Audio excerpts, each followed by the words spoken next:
Hey guys, this is Paul Hutchinson, executive producer of the Sound of Freedom movie, also a successful entrepreneur with over 20 successful companies, one of them over 48 billion in assets under management. Please come and spend some time with us with the Real Jason Duncan on the Root of All Success show podcast.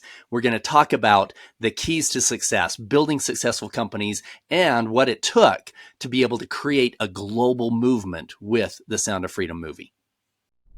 Welcome to the Root of All Success with the Real Jason Duncan, a podcast that explores how the world's most powerful entrepreneurs unlocked success and how their stories can help you do the same. A successful educator turned entrepreneur, Jason has built multi-million-dollar businesses that have been featured in Inc. magazine and Entrepreneur magazine. His life's mission now is helping entrepreneurs live what he calls #the exit lifestyle. Introducing TEDx speaker, mastermind leader, author, entrepreneur, cigar aficionado, motorcycle enthusiast, and host of the Root of All Success, the Real Jason Duncan. The Real Jason Duncan. Hey there, welcome back to another show. It's the Real Jason Duncan here, your host, and I have one of the executive producers of the Sound of Freedom movie as my guest on the show today. He is a very successful entrepreneur who has built a multi-billion-dollar company, which allowed him to be an investor in the movie, and also he played a part in the movie. He was actually one of the people on the rescue mission. If you've seen the movie, he was one of the very wealthy individuals that the U.S. government went to ask for help to set up the rescue mission. So this guy's name is Paul Hutchinson, and I'm honored to have been connected to him. He has seen through his work with child trafficking the darkest depravity of humans. He's been, over the period of 10 years, he's helped lead over 70 undercover missions to help rescue children who are involved in sex trafficking. And when he saw the underbelly of what's going on, that's what motivated him to use all available resources. And he's a multi-millionaire to put towards helping change generations of people through liberating humans that are being trafficked. He's done a lot of things, and we didn't talk about most of the things that are in his bio. But I think the thing that you want to know about Paul is that he has a genuine heart. He's genuinely interested in seeing how his success has turned into making an impact beyond that of just having money in his life. It was an honor having him on the show and talk to him. And I'll tell you more about this. You'll figure out more as we go through. But this guy is amazing. Please help me welcome Paul Hutchinson to the show.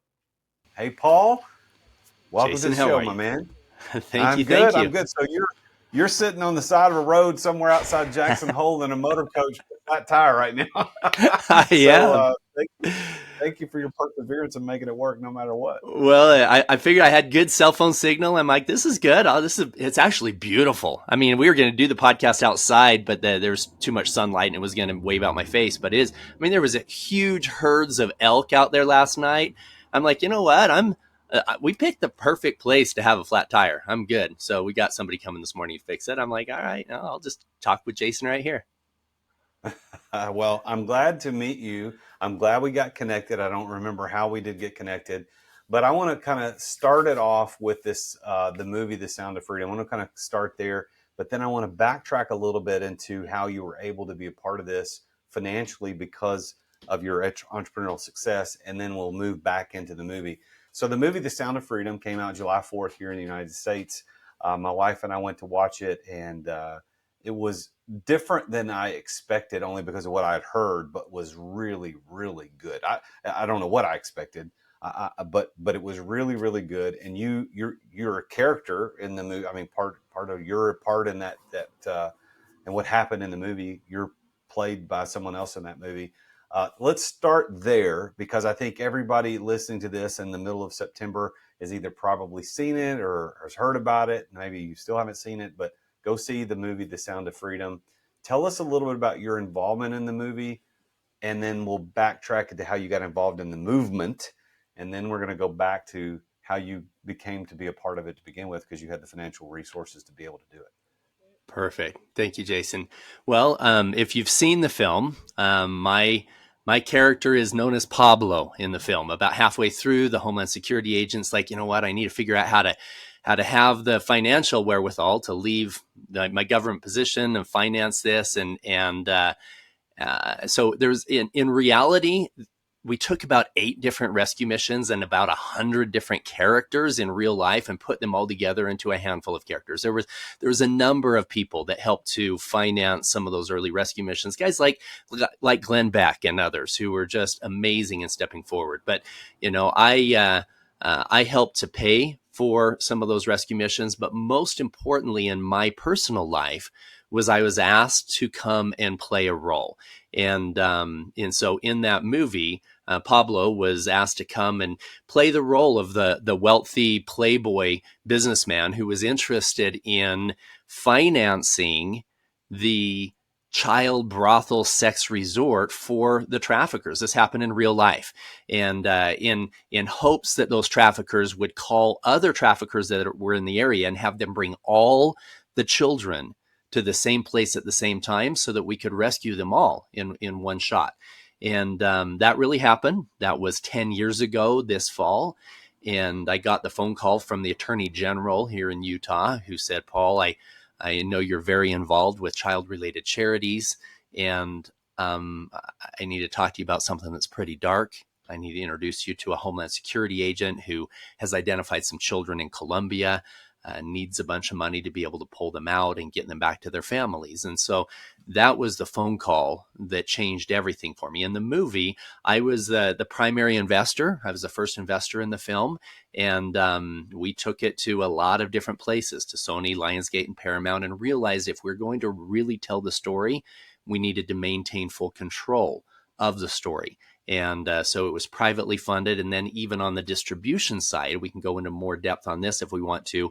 We hit a lot of roadblocks when it came to traditional distribution. Big Hollywood, big media doesn't want things to be outside of their narrative. And so we ended up bringing this to the people by the people with the grassroots movement, kind of the crowdfunding type of model with Angel Studios, with millions of good men and women saying, you know what, I need to see really what's going on. I need to identify ways to keep my children safe. I need to hold on to these conservative values, and this is what this is all about. So, that's the high level overview. High level as well on my background. I'm the co-founder of what is now over a $48 billion real estate investment fund. I'm somewhat of a serial entrepreneur, multiple successful exits, and which put me in a position where I was able to fund the movie.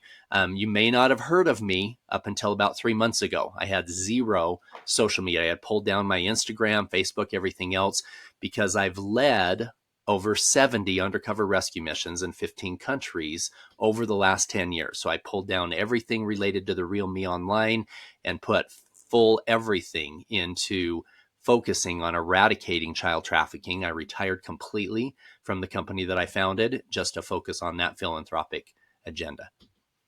Yeah, so thank you for what you're doing to make the world a better and safer place for children all over the world. And I want to kind of, the angle I would like to have this conversation around is for those of us that are entrepreneurs and business owners. We aspire to create opportunities to provide our families and ourselves with a better lifestyle, which is certainly acceptable, understandable. Everybody's there. But I think one of the things we miss is that if we can actually attain to generational wealth, if we can attain to something greater than just making a few $100,000 or even $1 million a year in personal income, if we can attain to generational wealth, then we can now make an impact on generations of people. And that's what you've done. So you sold a company at 29 for $20 million. And then, as you said, you're the founder of Bridge Investment Group, which is on the stock market at BRDG, $48.8 billion in assets under management. If you hadn't have been able to produce that type of wealth, if you'd have said, no, who needs $1 million? Who needs a $20 million company? If you'd have just played that down, then some of those kids would still be sex slaves in other countries. That's the story that I'm sure you've thought about that. But as I hear you tell your story, that's what I want to encourage these listeners that are listening right now. Go make $1 bazillion and use it to make the world a better place. Absolutely. That I tell people all the time, the Good Samaritan wasn't broke, right? If you were to think of it in our dollars today, you find somebody on the side of the road, you decide that you're going to pay for all of their hospital bills, you're going to pay for their hotel for the next few weeks as they're recovering. That's you're not broke if you're in that kind of a position. And so as you're looking out into the world, and my goal when I was in my teenage years, I had a poster on my wall, and it had a bunch of Lamborghinis and Ferraris and some beautiful cars. And then I had a quote that said, he who has the most toys wins. And that was kind of my mindset, right? Now I have a quote today that says, he who has a powerful, positive impact in the most lives wins. And that's really what it's about. And I tell people, it's okay. It's okay to work hard to have a nice lifestyle. I mean, the motor coach I'm in right now, a big motorhome's 40 feet. A really big one's 45. Mine is 54 feet long and is bulletproof, right? Literally. My windows, my front, everything else. Something like this, well over $1 million for something like this. This is how I took my family to Yellowstone the last few days. It's beautiful, it's comfortable, it's safe, but I'm okay with having a nice house. I'm okay with having a ranch. I'm okay with having a helicopter. I'm okay with having nice cars and a coach. Why? Because I make a powerful, positive impact in the lives of millions of people. The investment that I made in the movie could not have happened if I didn't have disposable income that could say, you know what? I don't care. I don't care if this makes me money or not. I need to create a movement. I need people to see what I saw. I need it to touch their hearts. I need to make a massive impact in the world. So I use things when I'm mentoring young entrepreneurs. I use things, their vision board, their travel, whatever. I use things to motivate people to do the right thing long enough for them to realize the right reason to be doing it. And the right reason to be doing it isn't just things, it's making a difference. But you're not going to motivate yourself to get out of bed at whatever time you have to get back on the phone and handle all those no's or the rejections. You're not going to motivate yourself to do that if it's just to be a Mother Teresa.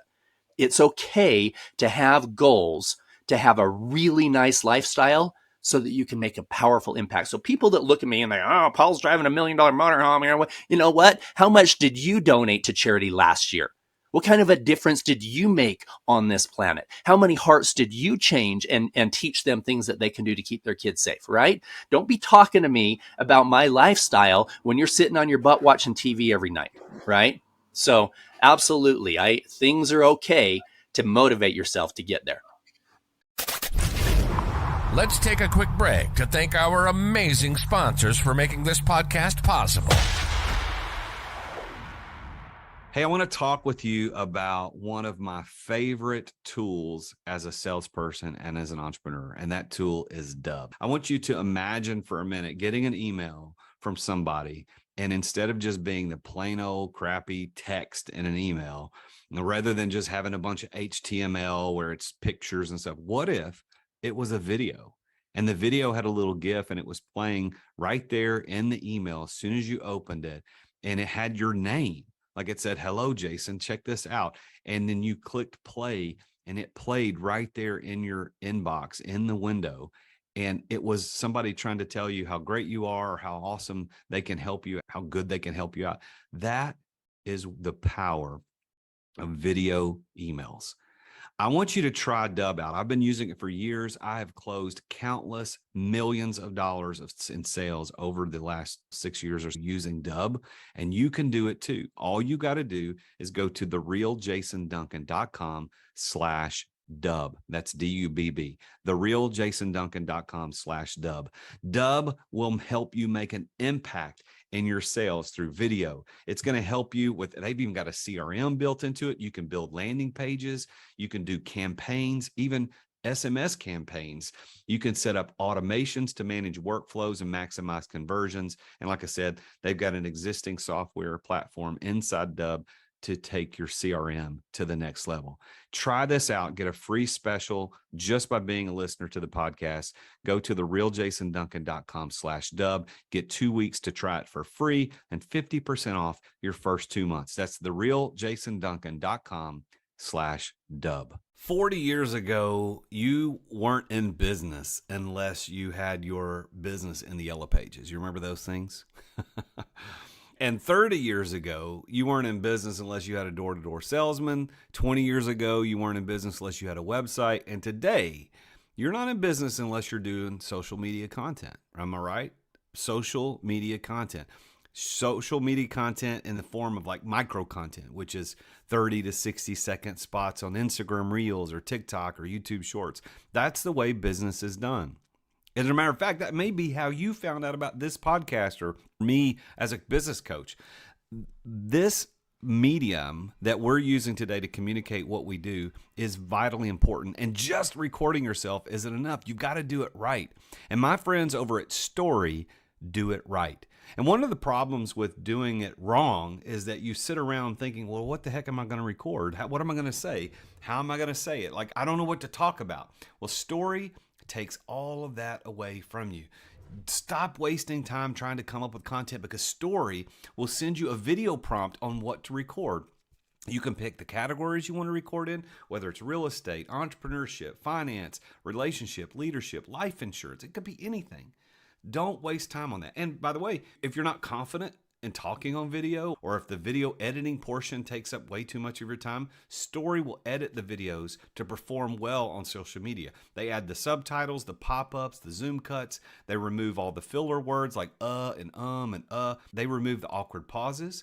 And then they take that video and post it for you. They write the captions, they add the relevant hashtags, and they post it on the platforms that you care about the most. It's exactly what you need to be in business today and to be successful at it. So if you want to learn how to do social media the way the influencers do, you need to go to therealjasonduncan.com/story. And that's story with 2 Y's. Why? Because they're awesome. Go to therealjasonduncan.com/story. That's STORYY for 10% off your first 3 months to try Story out. You're going to thank me later. Thanks for listening to our sponsors. Now, back to the show. Paul, 100%, dude. And I had a bad money story growing up. It wasn't a story that was programmed into me on purpose. My parents, no, my church leaders, nobody ever sat me down and said, listen, rich people are jerks. Rich people probably cheated people, rich people. Nobody ever said it. But that was what I got. That was the sense. So if I saw somebody driving a nice brand new Jaguar, brand new Porsche or Lamborghini or Ferrari, I would assume they probably cheated people. They probably did bad things. And that was my money story for most of my life. And then as I came into money myself, certainly not as successful as many zeros as you've done. Congratulations on your success. But as I came into that, I was like, wait a minute. I'm not like that. What makes me think other people are going to be like that? Now, here's what I love about what you just said is that these people who say rich people, they need to pay more taxes, they shouldn't make this much money, they should go give their money away. You are giving your money away, and you are paying more than your fair share of taxes, in my opinion, probably. But what we're seeing is in this film is an example of, if we can get multimillionaires who have earned it through entrepreneurship to look at their money as a generational wealth tool to not just change their kids and grandkids, but to change generations of people. I applaud you, sir. I'm so happy to know you and to know that people like you exist that could go become gazillionaires and then take that money and make this world a better place. I think people need to hear that. You need to go make money so that you can make the world a better place, not just to get a Lamborghini. Yep. Bingo. And I think you touched on a couple things, Jason, I think is important. The mindset of money. You know, if you came from a childhood where there's anything inside of you that thinks that money is bad or money's going to make you bad, then you're going to sabotage your own success. Another thing too that I think is important is understanding that we truly live in a world of abundance. If you're a good person and you care about people, and there's anything inside of you that believes that we live in a zero-sum world, meaning in order for you to make $1 million, somebody else has to take $1 million out of their pocket and give it to you. Or in order for you to make $1 billion, you have to take $1 billion from other people and their lifestyle is going to decrease. If you think that's the case, you're going to sabotage your own success. You need to understand that you can create businesses that are truly win-win-win, where your customers are better off in their life because of what you created for them and what they purchased from you. And and it's also important to understand that a lot of theories on economics, you open up an economics book and it's the division of scarce resources, which is a fallacy. There's enough resources in this world where every one of us could have all the food we could ever eat, all the houses we could ever live in. The problem is that people believe that we live in a world of scarcity. And it's kind of like if you go back a 1,000 years and you talk to an astrologer and you say, hey, what's the definition of astrology? And many of them would say, well, we study how the sun and the planets and the stars revolve around the earth. And the very definition of what they did precluded them from understanding the truth that the earth wasn't the center of the universe. Today, the very definition of economics precludes people from understanding the truth that we don't live in a world of scarcity. We live in a world of abundance. And get your head around that and create abundance for yourself, your family, and for the world. And the entire world will have a better lifestyle in the future because you were here. That's why all of us as entrepreneurs, I think, are in the unique position of being able to affect more change than any other persons on earth. I used to be a pastor. I used to be a school teacher. I am a parent. And while I think that those three things are very influential pieces of our society, pastors influence people for the better, teachers influence people for the better, and of course parents do as well, I think entrepreneurs trump all that. Because entrepreneurs literally change the world that we're in. The shoes that we wear that make us go exercise, the bikes that we ride to make us exercise, the computers that we're on right now to be able to do this. We are creating a universe where the world is better. And if we have the proper perspective, as you, Paul, have, is we can then take the benefits of the value that we've created, i.e. money, we could take that benefit and we can turn that back into benefit other people. So your first business that you sold at 29, what was that business? What did you do? And this is what I love. This is back to that subject of creating more value from the world than what you're taking. So there was a company called the Midwest Center for Stress and Anxiety. Lucinda Bassett had created this program that helped people overcome anxiety and depression disorders through this cognitive restructuring approach, this workbook and some audio programs. I created a marketing company that took it global. I had the worldwide marketing rights for Lucinda Bassett's program. We created a coaching program that helped people overcome it. We worked in depth with them on everything they were doing. We had over 50,000 people a month calling in off of that infomercial that were getting help with their negative habit patterns of thought, of negative self-talk and worry and what if thinking, negative expectations, the perceptions we have of ourselves, our coping skills in dealing with stress. These were all things that could be changed. And when done so, it changes your outcome. People, the drug companies are making billions and billions of dollars every year on Xanax and Zoloft and all this crap that is just masking the problem, but we help people get down to the roots of it. And so I could go to bed every single night knowing that I made a positive impact in the lives of others. Our coaching program was like $1,200.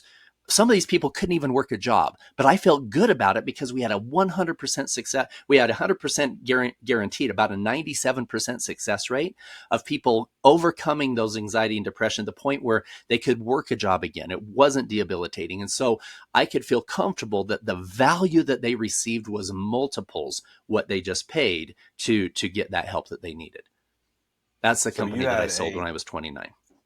So you had a coaching company, is what it sounds like. Yeah. It was a big call center. We had a coaching program that helped people overcome those challenges. Wow. So that's fantastic news for those of us who are coaches to know that you can build a $20 million valuation on a coaching company if done correctly. Now, you went on later to start Bridge Investment Group. When did that start? Well, I had it was about 4 or 5 years later. I was retired. My wife at the time, she wasn't excited about me telling her how to micromanage her home better. She's like, "Can you go do something?" So I started investing in real estate, and I realized if I didn't hire guys smarter than me, I was going to lose all my money in real estate. So I brought on a partner, John Pennington, brilliant man. In fact, from an entrepreneurial standpoint, I think this is important. People ask John, they say, "How did you guys get to multi-billions? Did you see that in the beginning?" He said, "I didn't, but let me tell you a story about Paul." He said, we were in this little office. It was so small, when we turned around, we would bump elbows, right? We were paying $300 a month for this office, and it came with free internet and a printer and everything else. And we would have a deal. We had a company called Bridge Loan Capital doing short-term asset-based lending, bridge loans, right? And I had put some of my own money in his, but we were trying to get investors in, and we needed like $25,000 by Friday, right? I'm on the phone, just calling, trying to get that extra $25,000 by Friday for this investment we were doing. And I'd hang up a call, and John tells the story a lot. And he said, Paul would turn around, he'd put his pinky by the side of his mouth like this, and he would say, John, we're going to be $1 billion fund someday. And John says, Paul, we need $25,000 by Friday, right? And so it was that vision of where we could be. And then we would end the day, and John would say, Paul, you know that neither one of us have the education or the pedigree to manage or run a multi-billion-dollar fund. And I said, yes, John, but if we build it right from the beginning, if we build it with integrity day one, we get all of the stuff we need to with the SEC, whatever it is that we need to do so that those big investors, when they see what we've created, would come in, we will attract the right partners. And that's exactly what happened. We ended up attracting a power team. I mean, we're talking guys that was our chairman he was the former chairman of Citigroup's investment bank, right? Our CEO for a while he had raised $14 billion to bail out the Asian debt crisis in the late 90s, and was the head of Citi's financial institutions research division. I mean, these guys their resumes were the most impressive piece of paper I'd ever seen. But we attracted that caliber of people because John and I did it in the beginning with integrity. We built it right with the expectation that we were going to get big someday. So $48.8 billion in assets under management. So is it still focused on bridge loans, or is it expanded beyond that? Don, the guy it was actually interesting. I had this vision of where we were going, but I didn't know how to get there. You know, we had the audited financials, but we didn't know how to get in. We knew that we could go to Morgan Stanley and have them write a $300 million check, but I didn't know how to get in front of them. And so my son's soccer coach introduced me he says, Paul, you need to meet this guy. He ran Citigroup in Asia and all this stuff. He's in Utah. He's overqualified for everything here. And Don jokes. He says, Paul found me walking around Utah with an unemployed sign. I'll work for equity, right? So, I mean, this guy was powerhouse. And we bring him in, and we were doing these bridge loans, and we had about $100 million in at the time. And he said, he came into my office about 2 months later. He closed the door and he said, Paul, we're in trouble. I'm like, we are the company? He goes, no, we the country. He said, we're looking at a multi-trillion-dollar problem. And if you don't change, you're going to be upside down with everybody in your space. Now, this was late 2006. This was a year and a half before the 2008 crisis that just tanked everybody. And he had this, this crystal ball that could predict all this stuff. In fact, the reason why we listened to it, he had all these third order polynomial equations that was way over my head. And the reason we listened is that in the late 90s, he was working for Citi in Asia, the largest corporation on earth at the time from a capitalization standpoint. And he predicted the Asian crisis 9 months before it happened. He wrote these reports called Asian Bank Symptoms of Bad Debt Crisis. 4 countries took away his visa because he wouldn't resend his statements. And 9 months later, everything he said would happen did. The bot broke, bottom fell out, largest financial crisis in history. 10 years later, he's my employee, right? Coming on as our new partner and tells me the entire world's going to fall apart. So we decided to listen. And we got in a really strong cash position. And then when the rest of the market was losing 30 and 50% in the 2008 crisis, we didn't lose any principal. And we paid out double-digit returns to our investors. And so we held on to something that was just amazing. And then all of a sudden, the rest of the market wouldn't listen to anybody but us. So we raised hundreds of millions of dollars and billions of dollars on the success that we had because I had brought in the right team, because we had built it right in the beginning and had that vision of where we could go. Well, it sounds to me like one of the keys to your success, maybe not only in the beginning with your first company that you sold at 29, but also this one of the keys is knowing the right people.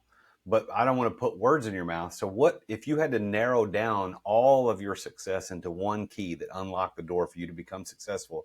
What would you say that one key is? I would actually say it's having really effective visualization. Okay. It's that whole thing, John, we're going to be $1 billion fund someday. Right. And this is the same thing when we're finding the kids, undercover work. I have a book that will be coming out later this year called Are You Listening? And it's not Are You Listening with my hand on my ear? It's Are You Listening with my hand on my heart? And this isn't a religious conversation. This is an understanding that every single one of us have the ability to feel and recognize that thing that connects all of us. But those directions, that intuition, that will never come unless you have clarity as to where you want to go. Right? If you don't have very clear, specific goals, you're going to get nowhere with amazing accuracy. They did a study years and years ago, 40, 50 years ago at Yale University. Brian Tracy talks about this in The Psychology of Achievement. He says that they took the graduating class and identified those who had clear, specific, written goals, and it was only 3% at the time. And 20 years later, that 3% was worth more in net assets than the entire other 97% put together. One of the most amazing longitudinal studies I've ever read. And the only difference was the fact that they had identified clearly where they wanted to go. Most people spend more time planning their next vacation than they do planning their life. If you simply take some time and identify where you want to go and get clear about it, and then learn to listen, because those promptings will come when you have clarity as to where you're going, you will bring the right people. People call it the law of attraction. It's not the law of attraction. It's the law of creation. It's your actions, your words, and even your thoughts that are driving your future and will create either a life of abundance or a life of scarcity, a life of happiness, a life of sadness, whatever it is. It's your dominant thoughts will become your words, will become your actions. So that I believe is more of the key, because that is what attracted the right people into my life. It was a 1 in a billion chance that I would have Don Hartman as my partner. 1 in a billion. He was one of the top 5 experts on the planet at analyzing banking cycles and credit crises right before the 2008 crisis, right? What's the chances of that? I can't say, I'm going to interview 1 billion people and find Don. No, I had to identify where I wanted to be. Call it the universe, call it God, call it karma, call it whatever you want to. Something creates that in your life when you identify exactly where it is you want to go. Paul, I like you even more now. Like that last little section there. This is so powerful. This idea of visualization and law of attraction, the law of creation, the law of cause and effect. I mean, what we do, what we sow, we reap. We can't reap what we don't sow. All of this plays into everything that I am consuming right now, and I'm trying to deliver to the world. And I'm so glad that you are giving a second to that. So thank you so much for that. Even unbeknownst to my situation, thank you for helping me see that in you and your Jason. success. So speaking of success, how do you define that word success? How do you define it? Oh, that's where most people get messed up. Okay.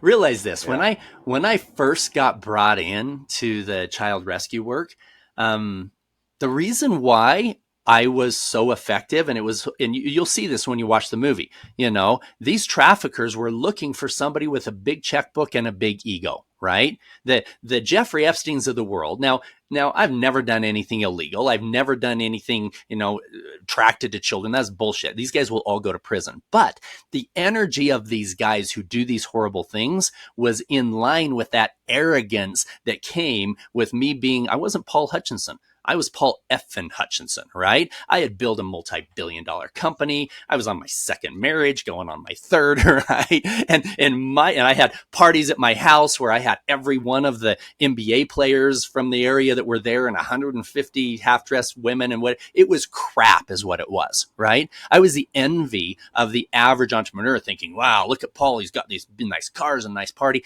That is not success. I'm telling you right now, it is a disaster. It is lonely. It is sad, and you don't know who really loves you for you. You think that everybody's just after your money, which they are, because you're living in that energy, right?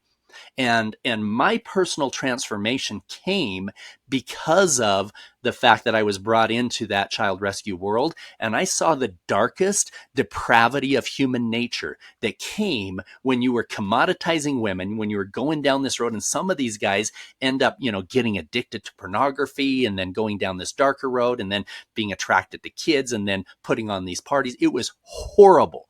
And I couldn't imagine how in the world we got to that point. Humanity got to the point where that's the fastest growing criminal enterprise in the world. So I took a step back, and I'm like, this is unhealthy. Because that arrogance, ego, energy that Paul F. and Hutchinson had was the same arrogant ego energy that was driving wars, that was driving massive contention, that was driving pornography, that was driving prostitution, all of this stuff that was breaking apart marriages. So I took a very deep look into myself and did some deep guided meditation journey experiences that changed how I felt about me.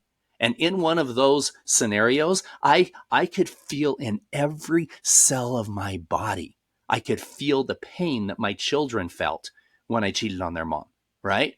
It was painful. It was dark. It was heavy. And that is not success. I'm telling you right now, not anywhere close to it. And so when I was able to see myself for what I was, I am happier now than I've ever been. I'm in a super healthy relationship. We just got married two months ago. I actually stole Superman's girlfriend. That's a whole different story, which we can go into. But it's been. Did you say 2 weeks ago? Did you say 2 weeks ago? 2 months ago. 2 months ago. Yeah, we got married in Acapulco, Mexico. She's Ada Vanessa. She's the executive director of the Child Liberation Foundation. She was a famous actress in Colombia for a while. And the little quick side story. So Henry Cavill, the actor who plays Superman, right? He was at her work almost every day.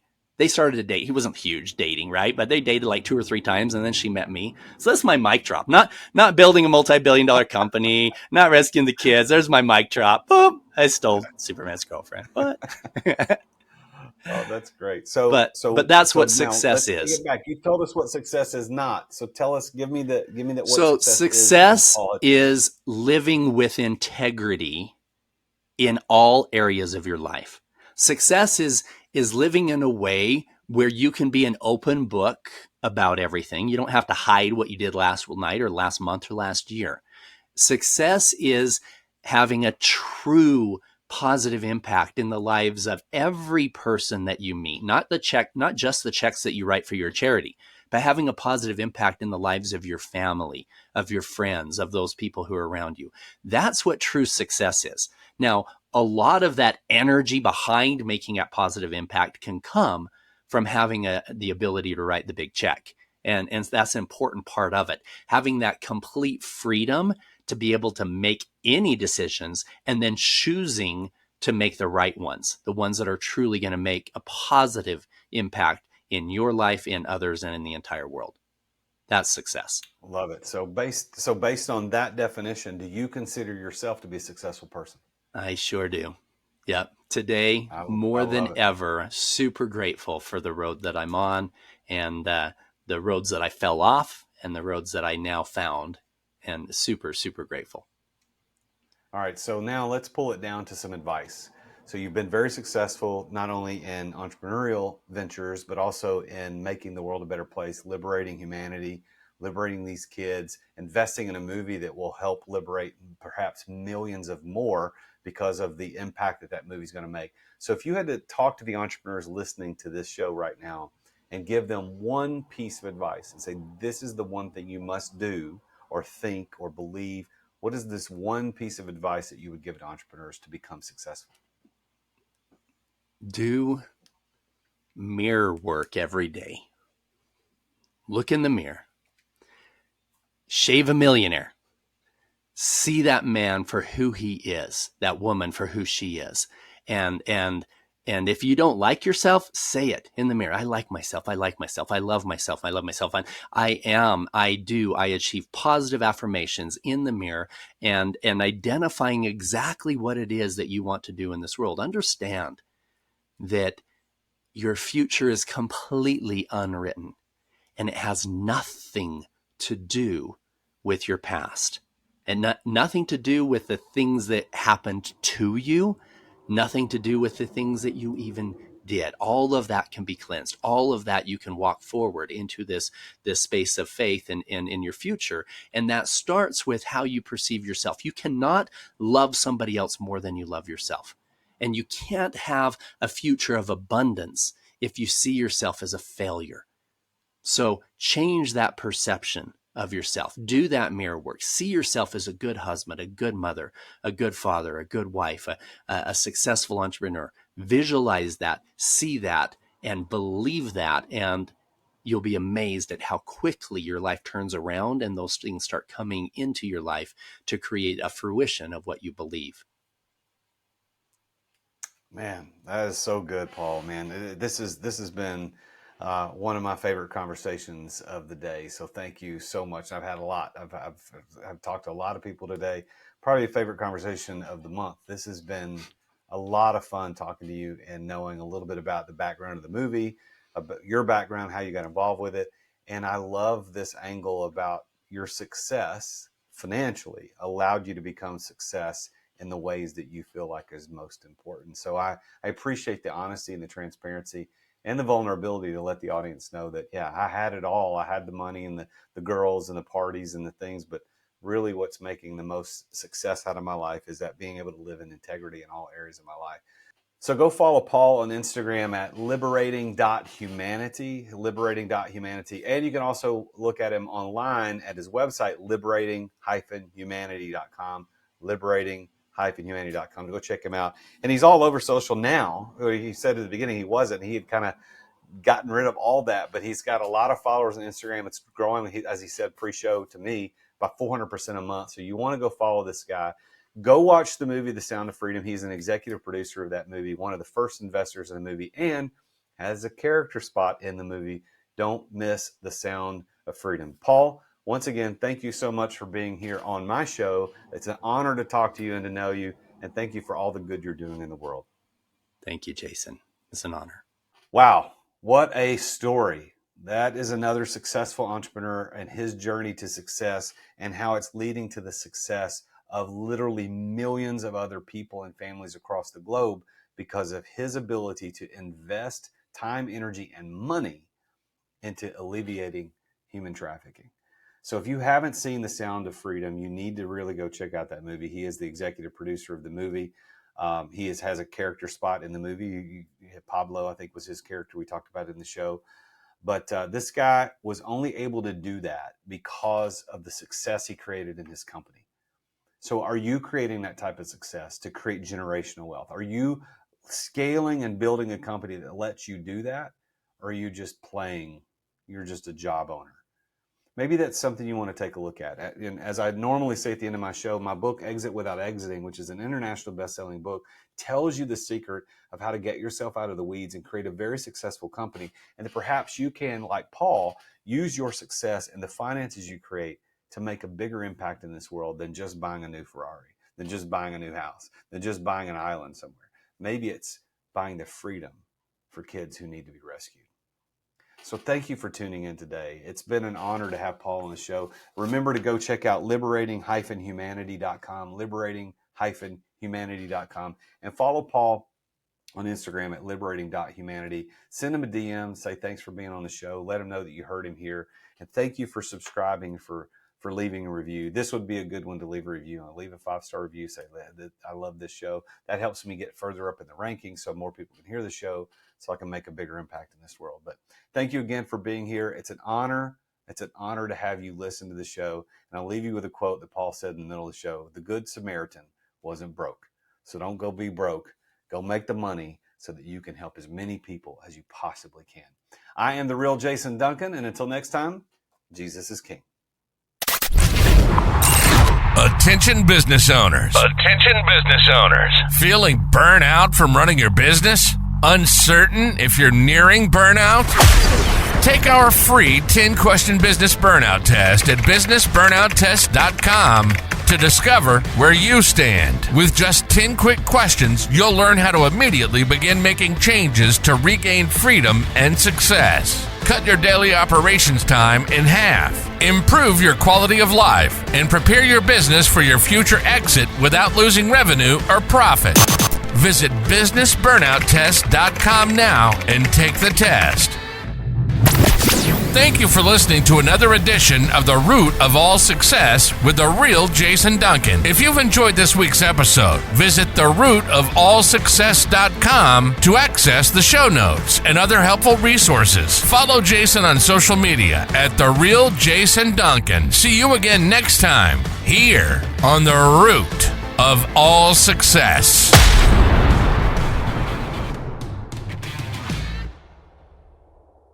This podcast is a part of the C-Suite Radio Network.